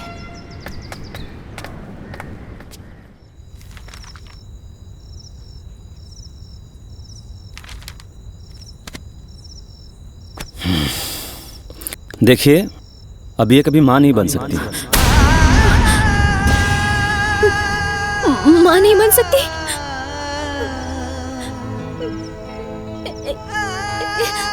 ए जी क्या हुआ डॉक्टर साहब, ऐसा काहे कह रहे हैं? दरअसल इनके पेट में 2 महीने का बच्चा था जो अब मर चुका है, और उसकी वजह से इन्फेक्शन पूरा फैल गया है। बच्चेदानी निकालनी पड़ेगी, साथ ही बायोप्सी के लिए सैंपल मुंबई भेजना पड़ेगा। भगवान ना करे लेकिन कैंसर की जांच करानी जरूरी है, वरना कुछ भी हो सकता है। ना जी, हम बच्चेदानी ना निकलवाए।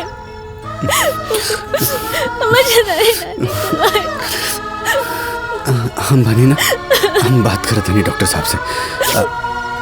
डॉक्टर साहब और कोई उपाय हो सकता है का? और कोई उपाय नहीं है, ये मामला इतना बिगड़ गया है कि ऑपरेशन करना ही पड़ेगा। लेकिन डॉक्टर साहब हमके दर्द तो नहीं क्या होगा अभी? दर्द नहीं हो रहा है आपको सिर्फ दवाओं और इंजेक्शन की वजह से। दवा का असर खत्म होते ही दर्द फिर से शुरू हो जाएगा, और अगर समय रहते ऑपरेशन नहीं किया गया तो जान भी जा सकती है। जान भी? डॉक्टर साहब हमारी जान जाए तो जाए, हम ऑपरेशन ना कराए, हम बच्चेदानी ना निकलवाए, बच्चेदानी ना निकलवाए, हम अपन कोख ना हो जाना। देखिए मुझे जो बताना था मैंने बता दिया, बाकी आप लोगों की मर्जी है। अंजलि संभालो।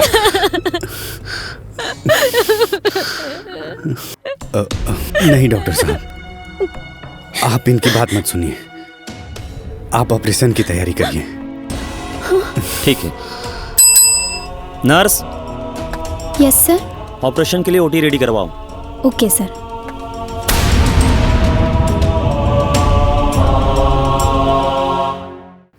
ए बबुआ जी रुआ कुछ सुननी हो? बबुआ जी का कहानी भाजी, फिर से कहानी।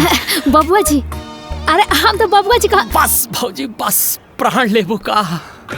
आज ही सूरत पश्चिम से कैसे उग गई? इतना खुश बाड़ू, कुछ बात बका? अरे रुआ कुछ मालूम बा?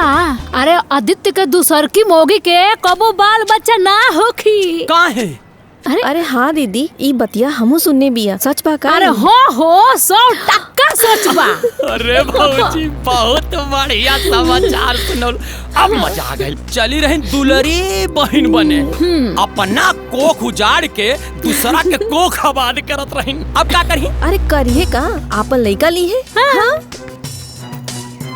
अब महाभारत हुई, चली रही बड़ी बहन बने की सौतन। ये भौजी खुशहाल घर में आग लग गई। अच्छा हम चला तानी। अरे कुछ देर और रुक जा। अरे ना जी, जौन आग लगल बानू ओय में जा तानी 5 किलो घी डाले। जा जा, पुण्य काम में देरी का। जा जा तानी। हमरा खातिर बहुत बड़ समाचार बा। अरे भौजी रच के देर और रुक जाई तू तो। ए दुल्हन। अम्मा जी। अरे दीदी ये का हो गल जी? अरे जैसे हम सुननी हो, बाप रे हमरा तो घबराहटे होखे लगल हो। भागल आओ तनी पूछे खाती कैसे का हो गईले दुल्हन के। हाँ आओ तानी। तू बैठा, हम जरा बाहर से आवत तानी।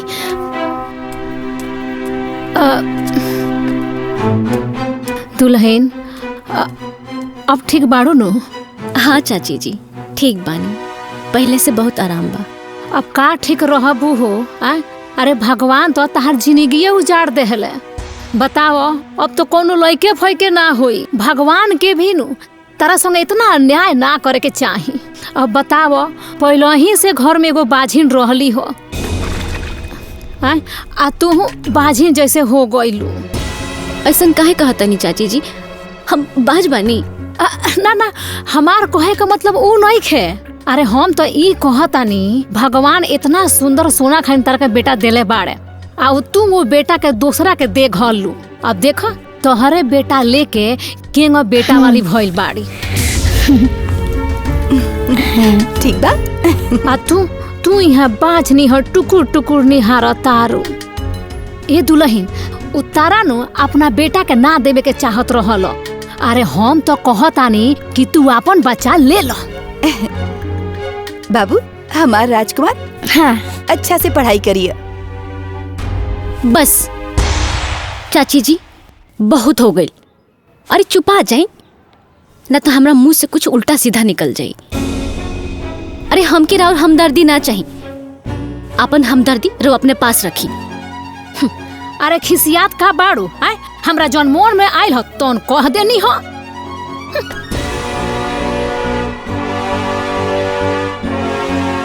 एक खटिया के चादर दू खटिया ना कहनी तो हमरो नाम माया ना।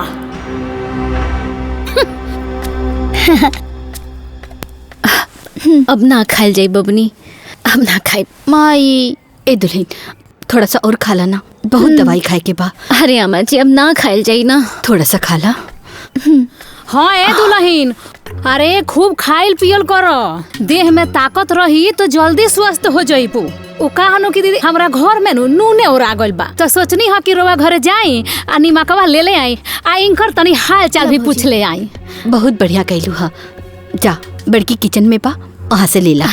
ठीक बा, तू आराम कर। बड़को ए बड़को तनी एक कटोरी नून दो ना, जैसे हमार आई नु हम लौटा दे। अरे ले ला चाची, एमे लौटावे के कोनो बात बा, अभी देते तानी रुकी। अरे केहू से लिहल सामान तो लौटा ही के नु पड़ेला। और वैसे भी जे कर्जा देला ओकरा जहिया घटेला तहिया मांगियो लेला।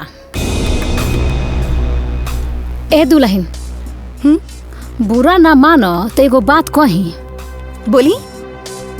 देख छोटकू के तो अब बाल बच्चा होखबे ना करे, भगवान ना करस काल के अपन बेटा मांग ली है तो हार गोद तो फिर से सुन हो जाई।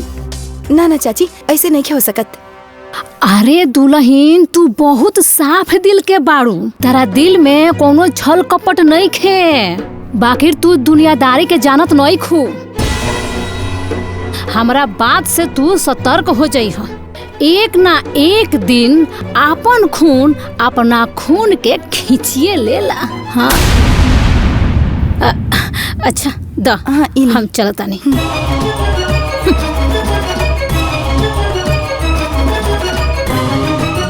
चल बैठ दे हमरा के, हम ना देम बैठ। अदितवा के बेटवा तारा बेटवा से लड़ता हो। चल चल चल चल ना, बड़ा ही चढ़बा देला। रुक जा बताओ दे हमरा दे। काहे रोत रे? काना हमरा के मार ले हा। ए हमरा लिखा के काहे मार ले हा? बड़का बाग बनता रे, तोहरा से दुलारू कम बा काई? काकी राउर बेटा बेईमानी करत रहे और हमरा से लड़ाई भी करत रहे। अच्छा इनकर लड़का बेईमान ह आ तू बड़ा साधु के जामल बाड़। अरे ऐसन रहित नु त तहार माई फेंक ना देती, दूसरा का ना धरा देती। काकी रवा हमरा माई के कुछ मत बोली। हमरा माई के कुछ मत कही, बड़का आइल बड़ा माई वाला बन। अरे जेकरा के ते माई कहत रे नु उ तोर माई हइला ही ना हई। जाके ओकरा से पूछ तोर माई असली कौन बिया। जो की बड़ी हमर मम्मी। अरे जेकरा के तू अपन मम्मी कहता रे, छोटकी मम्मी, उ तोहर माई ह। आ जेकरा के मम्मी कहता रे उ तो बाजी ना बाजी। जा जा पूछा था, जा जा पूछोगा ओकरा से। बाजी पूछो पूछो जाके। कहा ताड़ू भौजी, ऐसा नहीं अगर रहते तेनकर माई दूसरी के गोदी में ना दे देती।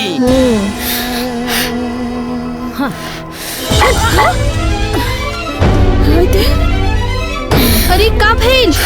अरे हमर लाल का भइल? काहे रोत बाड़ा? का भइल बेटा, काहे रोत रहा? कहीं चोट वोट तो नहीं ना लग गई? हाँ अरे का भइल, रोत काहे बाड़ा? केहू मरलस त ना बाबू, कहीं गिर त ना गइला?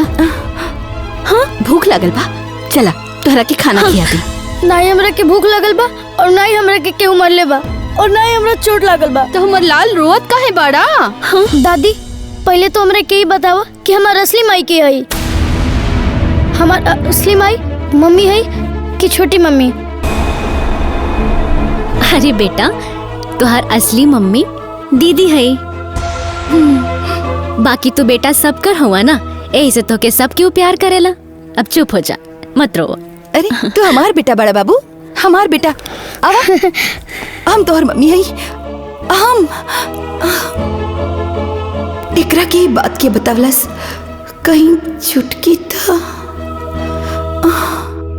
छोटी मम्मी हमार असली मम्मी के बाड़ी? अरे बाबू हम सच कहतानी, तुहार असली मम्मी हम बानी।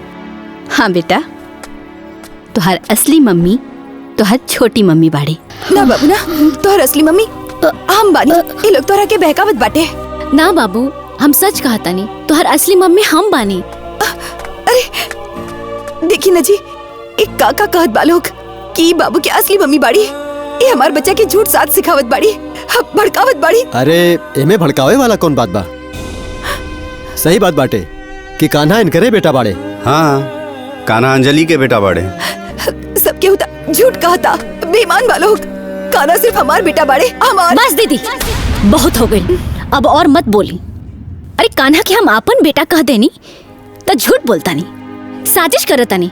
और रवा बड़ा सच बोलता नहीं। हाँ कान्हा राउर बेटा हुआ। हाँ। अगर राउर बेटा हुआ तो कान्हा के सर पे हाथ रख के कसम खा के कहीं कि कान्हा के रवा पैदा कैले बनी। हम ना खाई, कान्हा सिर्फ हमार बेटा बाड़े, हमार। और हाँ तो लिख के देले बाड़ू, तो वचन देले बाड़ू। तो आज से और अभी से हम अपन वचन और अपन लिखल दोनों वापस लेता नहीं। कान्हा हमार बेटा बाटे। ना कान्हा सिर्फ हमार बेटा बाड़े, ये हमार हुए। कान्हा सिर्फ हमार बड़े। ना कान्हा तो हमार बेटा हुए। हमार हाथ छोड़, तू हमार मम्मी ना हो। हमार मम्मी हमार छोटी माई है। हाँ बेटा हमारी तुम्हारी मम्मी बनी। अरे कान्हा कान्हा हमार बेटा बड़ा बेटा हुआ। क्यों कहना सुना, तू हमार बेटा हुए। कान्हा कावल माई। कुछ ना बेटा, कुछ ना भेल बेटा, कुछ ना भेल। तो सुजा बाबू, सुजा। हाँ सुजा बेटा, हाँ सुजा।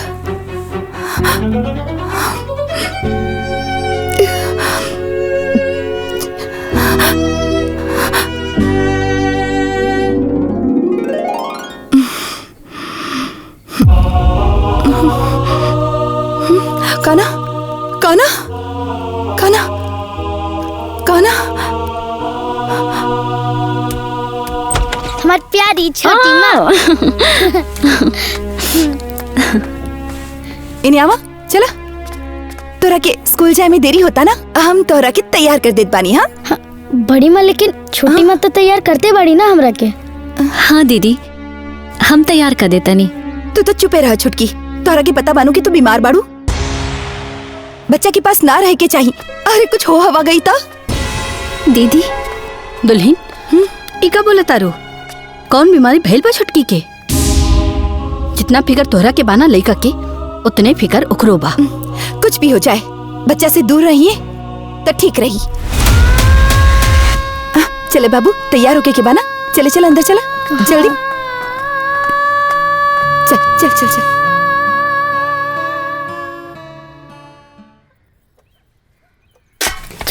छोटी माँ हम आ गई नी। अरे और छोटी माँ आज हम तोहरा खातिर कुछ लेके भी आइल बनी। लेके आइल बड़ा? हाँ। का ले आइल बड़ा हमार लाल? दिखावा तो। ऐसे ना, पहले तो अपन आँख बंद कर, फिर हम तोहरा के दिखाई। अरे आँख बंद करी? हाँ। अच्छा ठीक बा। हाथ खोला। कहाँ? अरे कहाँ? खोला।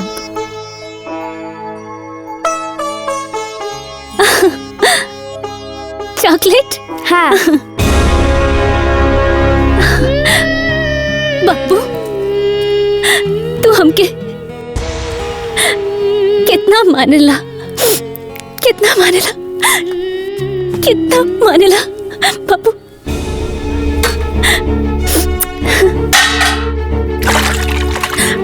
कितना मानेला बाबू। तारा के कितना बार समझवले बानी, बाहर से आके हाथ मुंह धोल कर और सीधा हमरे पास आवल कर, इन्होंने मत जायल कर। तारा के समझ में ना आवेला? हाँ चला। अरे अब मम्मी हमारी बात तो सुना।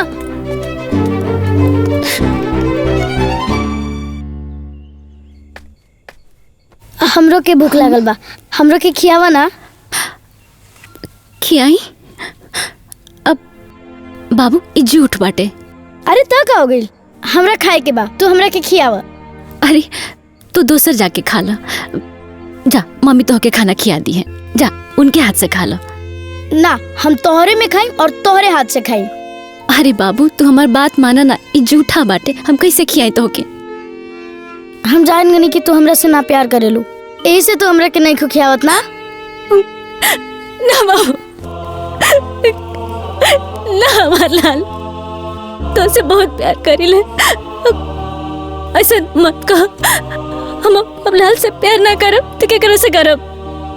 हम तो से बहुत प्यार करीले। तो खियावा ना। हाँ बेटा, हम खियाए। अब बेटा।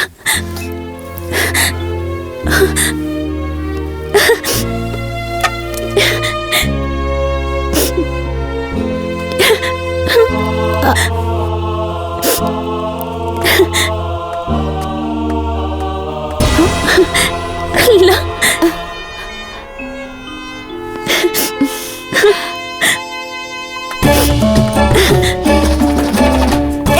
सुनो, तोरा के कितना बार समझवले बानी, केहू के झूठ नहीं के खाए के ना, तोरा के दूसर खाना ना मिलेला।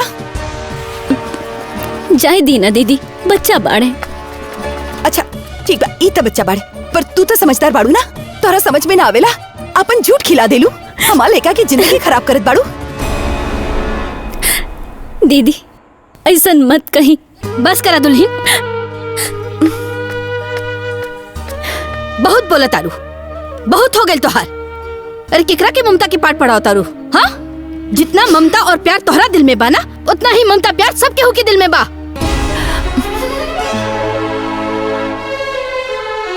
कान्हा ई घर के इकलौता चिराग है। केकरा के ममता सिखाओ तारू? ओकरा के जो अपन कोक सुना करके तोहरा के माई बने के हक देला, ओकरा के बड़ी आइल बाड़ू माई बने वाली। एगो माई के लड़का के प्यार खातिर तरसावा तारू। हाँ कांचा, माई एकदम सही कहता नहीं। तोहरा अंजलि के त्याग के ना भूले के चाहिए, तहरा ना भूले के चाहिए कि अंजलि सिर्फ तहरा खुशी के खातिर अपन कोक बांट देली। त्याग त्याग त्याग, सुन सुन के हमार कान दुखा गइल बा। अगर ये त्याग कैले बाड़ी तो हमहू त्याग कैले बानी, और ये अगर अपन कोक दान देले बाड़ी तो उससे पहले हमहू अपन सुहाग के दान देले बानी। और हाँ, केहू के कौनो एहसान नहीं खे। गाना पे सिर्फ हमारा अधिकार बाटे, हमारा अधिकार बा।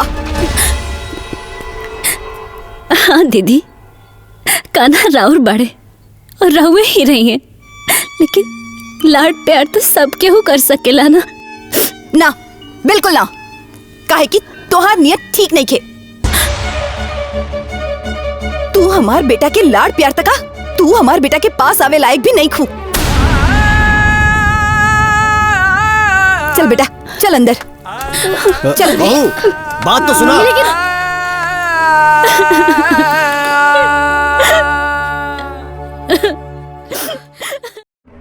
आदित्य बेटा, बड़ी बहू के समझावा कि घर के माहौल बिगड़त जात बाटे, ये लक्षण ठीक नहीं बा।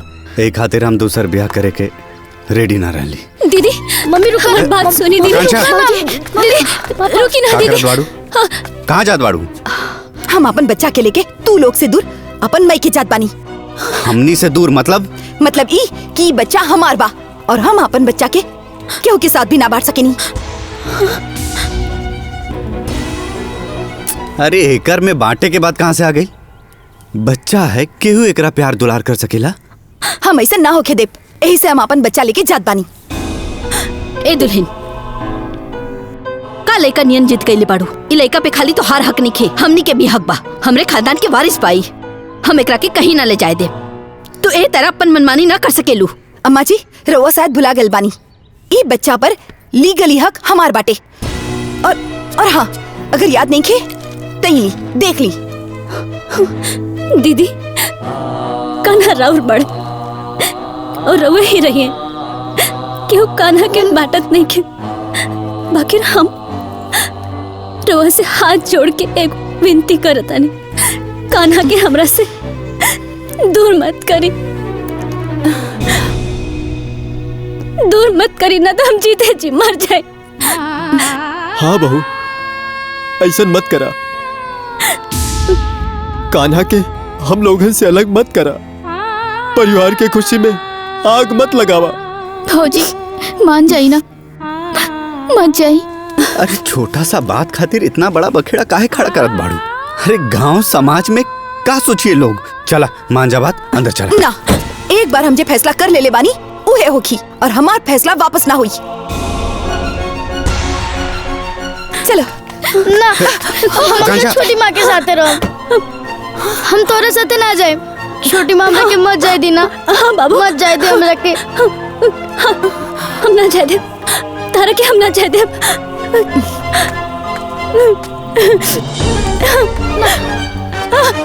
बाबू छोटी माँ, छोटी माँ, बाबू मम्मी, कान्हा, कान्हा।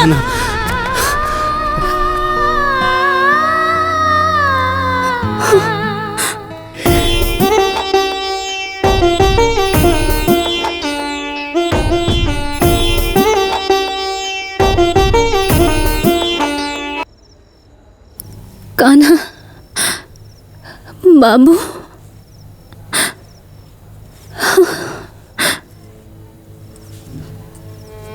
हमार लाल कहाँ पड़ा? कान्हा। क्या हुआ डॉक्टर साहब, सब ठीक तो है ना? कुछ भी ठीक नहीं है।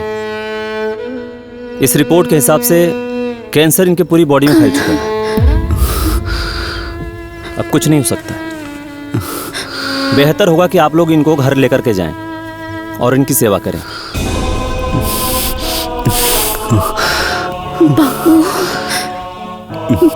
डॉक्टर साहब, कुछ तो उपाय होगा जिससे इनकी थोड़ी तकलीफ कम हो जाए। हाँ, एक काम करिए, एक बार इनको इनके बच्चे से मिलवा दीजिए, शायद तकलीफ थोड़ी कम हो जाए।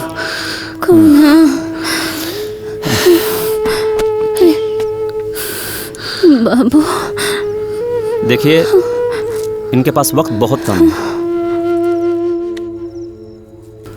हमार लाल कहाँ बा? हमार लाल।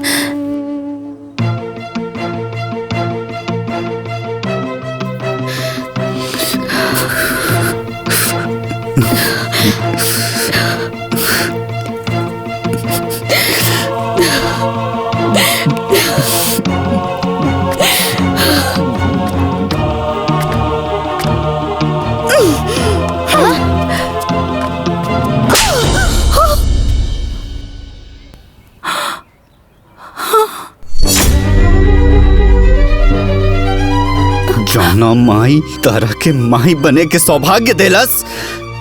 आज हुए माई के अपन संतान के ममता पावे खातिर तड़पावा ताड़ू करे जाना खा पाता। अपना स्वार्थ में तू अंधी हो गई बाड़ू। सब खेल धरल भुला गिलू जे अपन को के उजाड़ के तोहरा गोद आबाद कर देलस। अपन हर खुशी तारा के दे देलस। आज ओकरे जीवन में वो कतरा कतरा के खुशी खातिर मोहताज बाड़ी, सिर्फ तारा वजह से। जीवन भर तारा के बड़ बहन के प्यार देलस। अपन संतान तारा गोद में दे देलस, तारा के नया जीवन देलस। और आज खुद आखिरी सांस लेत पानी। अपन बच्चा के आखिरी बार देखे खातिर तड़पत बाड़ी।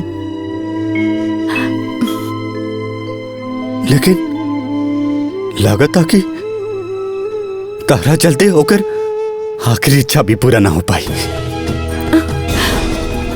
अरे तू कैसन माई बाड़ू जे एक माई के दर्द के ना समझ सकेलू? ना ना, तू माई कहाई के लायक ही नहीं खू।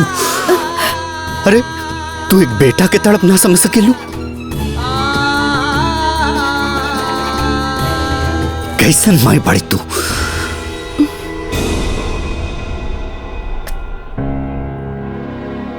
भगवान तारा के बांझ बना के एकदम सही कहला।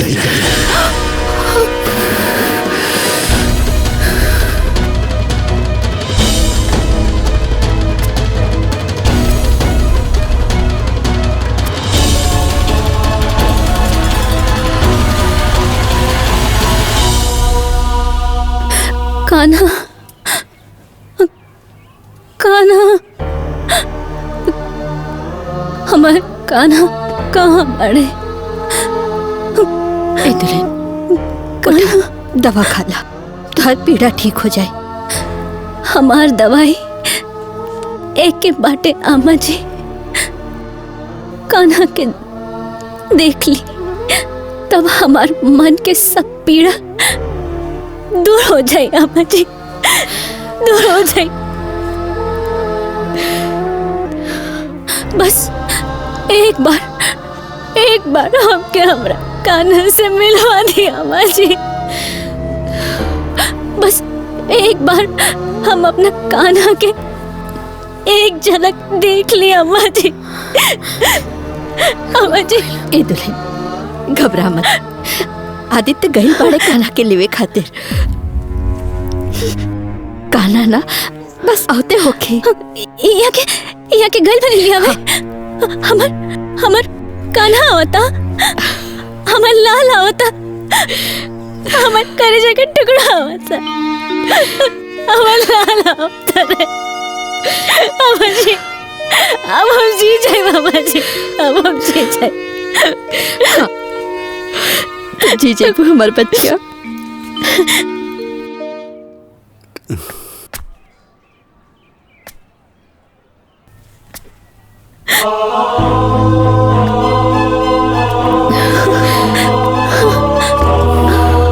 रवा आ गई नी, अकेले आई बनी।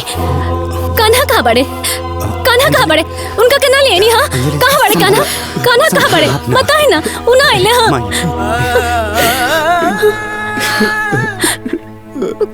कान्हा ना आइले। वो अपना माई से प्यार ना करे ले, वो अपना माई से प्यार ना करे। कान्हा ना आइले। कान्हा कान्हा कान्हा अंजलि,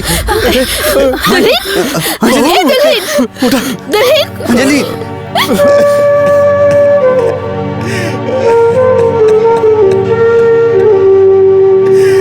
छोट बाटे बाबा तो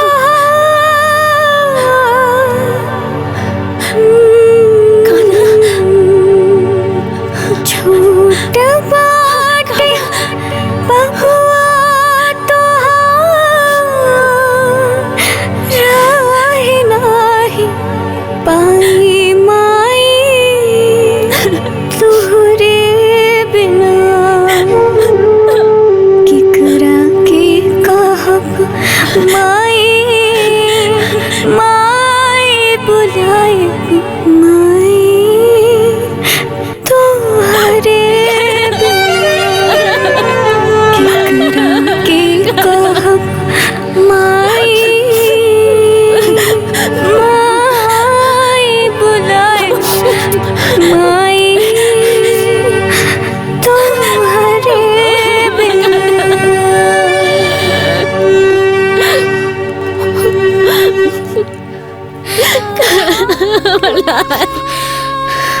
बाबू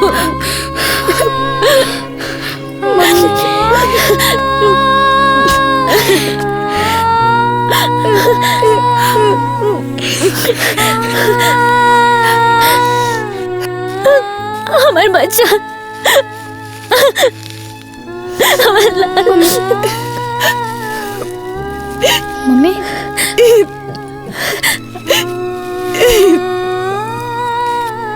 हमके माफ कर दे छुटकी, हमके माफ कर दे। हमसे बहुत बड़ भूल हो गए रहे। एगो माँ होके माँ के ममता के ना समझ पाऊनी और छुटकी अपन छोट बहन की भावना के ना समझ पाऊनी। हमारा आँख के ऊपर ममता की पट्टी पड़ गई रहे। छुटकी हमरा के माफ कर दे, हमरा के माफ कर दे दीदी। ऐसा मत कही रवा, अपना कान्हा के बहुत प्यार कर ले। हमार कन्हैया रवा साथे बहुत खुश रही है।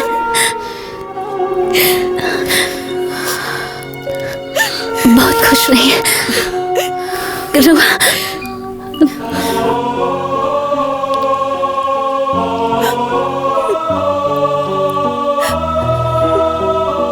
रहुआ कान्हा के ऊपर हमेशा अपन आशीर्वाद बनाले रखम।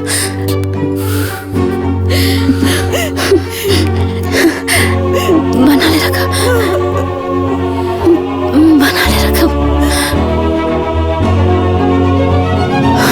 छोटकी भौजी, अंजलि, भौजी, अंजलि, छोटकी